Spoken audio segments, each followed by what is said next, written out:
Hi friends, welcome back to our channel. ఈ వీడియోలో నేను వేదశ్రీ మా ఫ్యామిలీ మెంబర్స్ అందరం కలిసి ఎయిర్పోర్ట్కి అయితే వెళ్తున్నాము. ఈ వీడియోలో కనిపిస్తున్న వాళ్ళందరూ మా మేనత్త పిల్లలు. మా చిన్న మేనత్త బాబు అయితే ఆర్మీలో జాబ్ చేస్తున్నాడు. లీవ్స్ మీద 45 డేస్ అయితే ఇంటికి వచ్చారు. మనుగురులో ఉంటారు మా మేనత్త వాళ్ళు. లీవ్స్ అయిపోయాక రిటర్న్లో వెళ్ళేటప్పుడు మా అమ్ముళ్ళందరినీ కలిసి అయితే వెళ్దామని మా ఇంటికి అయితే వచ్చాడు. మేమందరం కలిసి అయితే ఎయిర్పోర్ట్కి అయితే వెళ్తున్నాము సెండ్ ఆఫ్ ఇవ్వడానికి. మాకు ఎయిర్పోర్ట్కి 1 అవర్ అయితే పడుతుంది. ఎయిర్పోర్ట్ మెయిన్ ఎంట్రన్స్ దగ్గర నుంచి లోపలికి వెళ్ళే దగ్గర వరకు గ్రీనరీతో అయితే నింపేశారు. కార్లో ఉండి అవన్నీ చుట్టూ ఉన్న ప్రదేశాలను చూసుకుంటూ అయితే వెళ్ళాము. ఎటు చూసినా చాలా పచ్చదనంతో అయితే నిండిపోయింది. ఫస్ట్ టైం వెళ్ళే వాళ్ళకైతే చాలా డిఫరెంట్గా కొత్తగానే అనిపిస్తుంది. మేమైతే వెళ్ళడం సెకండ్ టైం. చుట్టూ ఉన్న అన్నిటిని చూసుకుంటూ అయితే ఎయిర్పోర్ట్లోకి అయితే ఎంటర్ అయ్యాము. అక్కడికి వెళ్ళగానే మా విజయ్ అయితే ఆలస్యం చేయకుండా ఫాస్ట్గా అయితే లగేజ్ తీసుకొని అయితే వెళ్తున్నాడు. అక్కడ కార్ పార్కింగ్ అయితే లేదు. లగేజ్ తీసుకోగానే కార్ అయితే అక్కడి నుంచి వెళ్ళిపోవాలి. లగేజ్ తీసుకోవడమే ఆలస్యం. అక్కడి నుంచి అయితే లోపలికైతే ఎంట్రీ అయ్యాము. మా సోల్జర్ అయితే కార్ దిగడమే ఆలస్యం. ఒక్క సెకండ్ కూడా లేట్ చేయకుండా ఫాస్ట్గా అయితే బాయ్ చెప్పేసి లోపలికైతే వెళ్తున్నాడు. నేను ఇంటి దగ్గర ఎంత తొందర పెట్టినా అయితే తొందర పడలేదు. అక్కడికి వెళ్ళగానే టైం అయిపోతుందని చెప్పి అయితే ఫాస్ట్గా లోపలికి వెళ్ళిపోయాడు. మేము కూడా బాయ్ చెప్పేసి అయితే లోపలికి వెళ్ళేదాకా అయితే వెయిట్ చేసాము. లోపలికి అయితే కెమెరా అలో లేదంట. పోలీస్ వాళ్ళు అయితే అప్పుడు అక్కడ చెప్తున్నారు. మా చిట్టి తల్లి అయితే ఆ చుట్టూ ఎయిర్పోర్ట్ మొత్తం చూసుకుంటూ ఎంజాయ్ చేసుకుంటూ అయితే తిరిగింది. అక్కడ కొన్ని ఫొటోస్ కూడా తీసుకుంది. దానికి బాగా నచ్చిందంట. తన చేతిలో ఉన్న హ్యాండ్ బ్యాగ్ని అయితే ఎక్కడికి వెళ్ళినా వదిలిపెట్టదు. ఆ బ్యాగ్ పట్టుకొని అయితే వెళ్తుంది. అందులో కొంచెం మనీ కూడా మెయింటైన్ చేస్తుంది. తనకి హ్యాండ్ బ్యాగ్ అంటే పిచ్చి. మా విజయ్కి సెండ్ ఆఫ్ ఇచ్చాక లోపలికి వెళ్ళిపోయాక మేమందరం తిరిగి నడుచుకుంటూ ఎయిర్పోర్ట్ చుట్టూ తిరుగుతూ కింద గ్రౌండ్ ఫ్లోర్కి అయితే వెళ్ళాము. గ్రౌండ్ ఫ్లోర్ అయితే చాలా బాగుంది. అక్కడ వ్యూ అయితే మొత్తం వాటర్ సెట్టింగ్తో అయితే సెట్ చేశారు. ఆ వాటర్ ఫాల్ అయితే డిఫరెంట్ కలర్స్తో అయితే వస్తున్నాయి. అసలు చూడడానికి అయితే మా కళ్ళకి చాలా ఆనందంగా అనిపించింది. మా పిల్లలు అయితే చాలా బాగా ఎంజాయ్ చేశారు. అక్కడ నుంచి రమ్మన్నా కానీ రాలేదు. అసలు అలా ఆ వాటర్ వస్తుంటే చాలామంది దాని చుట్టూ తిరుగుతూ ఫొటోస్ అయితే చాలా తీసుకుంటున్నారు. అసలే నా చిట్టి తల్లికి ఫొటోస్ అంటే పిచ్చి. ఇలాంటి మంచి ప్లేస్ దగ్గర ఫొటోస్కి అయితే పోజ్ పెట్టకుండా ఉండలేకపోయింది. ఫొటోస్ కోసం అయితే ఫుల్ పోజెస్ అయితే పెట్టింది. దాని చుట్టూ తిరిగి అయితే చాలా బాగా ఎంజాయ్ చేసింది. అక్కడ నుంచి రమ్మన్నా అయితే ఎంతకి రాలేదు.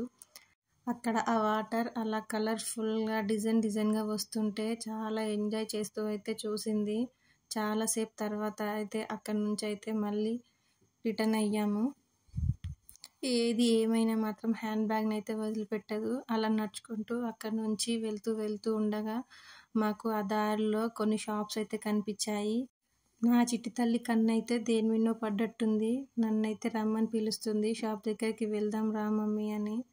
నన్ను తీసుకొని అయితే షాప్ దగ్గరికి అయితే వెళ్ళింది. అక్కడికి వెళ్ళాక ఒక చిన్న ఐటెం తీసి అయితే చూపిస్తుంది. అక్కడ ఏ ఒక్క చిన్న ఐటెం కానీ చాలా కాస్ట్ అయితే ఉంది. నాకైతే తెలియదు అవి ఏంటనేది. ఏంటిరా మమ్మీ అని అడిగితే హ్యాండ్ వాష్ మమ్మీ అని అయితే చూపించింది. ఆ చిన్న బాటిల్ 200 అంట. నేనైతే వద్దని చెప్పాను.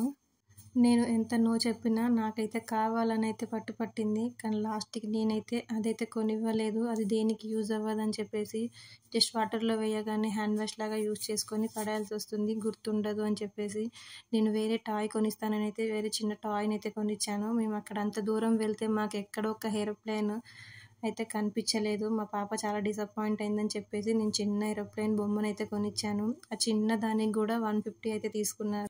షాపింగ్ అయిపోయాక మెల్లగా నడుచుకుంటూ బయటకైతే వచ్చేసాము. మేము వచ్చేసరికి కార్ అయితే ఇంకా రాలేదు. కార్ వచ్చేసరికి అలా నడుచుకుంటూ వెళ్ళొచ్చు అని మెల్లగా చుట్టూ అంతా ఎంజాయ్ చేసుకుంటూ నడుచుకుంటూ అయితే వెళ్తున్నాము. వెళ్ళే దారిలో మళ్ళీ ఒక గ్రీనరీ ప్లేస్ అయితే కనిపించింది నా చిట్టి తల్లికి. అక్కడ మళ్ళీ ఫొటోస్ కోసం అయితే పోజ్ పెట్టింది. ఎయిర్పోర్ట్కి వెళ్ళే దారిలో రోడ్లకి 2 సైడ్స్కి ఇట్లా పూల చెట్లతో అయితే నింపేశారు. ఆ పూల చెట్లను చూసుకుంటూ వాటి మధ్యలో నుంచి నడుచుకుంటూ అయితే వీళ్ళిద్దరైతే వెళ్తున్నారు. అమ్మ పూలు కోసుకోవచ్చా అని అయితే అడిగింది. కానీ నేనైతే కోసివ్వలేదు. అక్కడే చుట్టూ వర్కర్స్ అయితే ఉన్నారు వాటర్ పట్టుకుంటూ. ఏమైనా అంటారని చెప్పి అయితే నేను వద్దన్నాను. ఆ పూలు దాటి వెళ్ళాక ముందు వేరొక ప్లేస్ అయితే కనపడింది. కార్ వచ్చేసరికి వెయిట్ చేద్దామని ఈ ప్లేస్ దగ్గర అయితే ఆగాము. పిల్లలిద్దరు అక్కడున్న రాళ్ళ మీద అయితే చెరొక రాయి మీద కూర్చున్నారు. మా పొట్టోడికి ఆ రాయి బాగా నచ్చిందంట. ఆ రాయి మీద హాయిగా ఎంజాయ్ చేస్తూ అయితే కూర్చుండిపోయాడు. మనకు ఇంత మంచి ప్లేస్ కనపడ్డాక ఫొటోస్ అయితే తీసుకోకుండా ఉండలేం కదా. మళ్ళీ ఫొటోస్ అయితే తీసుకున్నాము. అక్కడ ఉన్న వర్కర్స్ మా పిల్లలకి ఫ్లవర్స్ అయితే కోసిచ్చారు. వేదశ్రీ చేతిలో అయితే ఫ్లవర్స్ ఉన్నాయి. వాటితో చాలాసేపు అయితే ఆడుకుంది. ఈలోపు కార్ వచ్చేసింది. కార్ రాగానైతే కార్లోకి అయితే ఎక్కేసాము. మళ్ళీ రిటర్న్లో అయితే ఈ చెట్లన్నీ చూడండి ఎంత బాగున్నాయో. చాలా డిజైన్గా అయితే సెట్ చేశారు. అసలు అవి చూస్తుంటే చాలా చాలా చాలా బాగా నచ్చాయి. మా పొట్టోడైతే కార్లు అయితే ఏమో చేస్తున్నాడు. కార్ మధ్యలో అయితే ఎక్కుతాడంట. ఆ మధ్యలో గేర్ దగ్గరికి ఎక్కి ముందున్న ఫ్లవర్స్ తీసుకొని అయితే నిల్చున్నాడు. నాకు ఒక ఫ్లవర్ ఇయ్యి అంటే ఒకటి ఇచ్చాడు. ఆ తర్వాత నేను ఫ్లవర్ చూపిస్తుంటే నాకు కూడా అలానే ఫొటోస్ కోసం పోజ్ పెట్టి అయితే చూపిస్తున్నాడు. చిన్నపిల్లలు మనం ఏది చేస్తే అదే చేసి చూపిస్తుంటారు కదా. ఈ పొట్టోడు కూడా అయితే అలానే చేశాడు. అక్కడ నుంచి రిటర్న్ అయ్యే ప్లేస్లో కూడా ఇవన్నీ చూసుకుంటూ అయితే వచ్చాము. Thank you for watching. Bye bye.